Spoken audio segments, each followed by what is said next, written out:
पाकिस्तान का शुमार दुनिया के उन 4 ममालिक अफगानिस्तान, इंडिया, नाइजीरिया में होता है जहां पोलियो का सद्देबाब नहीं हो सका।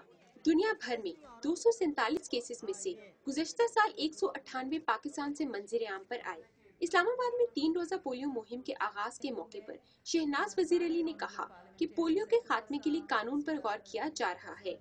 हमने देखा कि दूसरे मुल्कों ने किस किस्म की कानून साजी की है, तो उस किस्म का मुसवदा अभी हमारे पास तैयार है। इस मुहिम के दौरान 2,27,000 बच्चों को कतरे पिलाए जाएंगे। हुकूमत और बैनुल अक़वामी इदारों की कोशिशों के बावजूद पोलियो का खात्मा न होने की बहुत सी वजूहात हैं। बदकिस्मती से पोलियो वैक्सीन बनने से लेके जब तक वो ड्रॉप्स बच्चों को पिलाए नहीं जाते उस वक्त तक उनकी कोल्ड चेन जो है उसको मेंटेन रहना चाहिए। पाकिस्तान में आज जो लोड शेडिंग और हमारे दीगर जो इस वक्त वसाइल हैं उनकी मुकम्मल जितनी ज़रूरत है उनकी फराहमी न होने की वजह से शायद उस कोल्ड चेन को भी बरकरार नहीं रखा जा सका। माहिरीन के मुताबिक CIA की जानिब से उसामा बिन लादेन की तलाश के लिए जाली वैक्सीनेशन मुहिम ने भी मुल्क से पोलियो के खात्मे के लिए की जाने वाली कोशिशों पर मनफी असरात मुरतब किए हैं।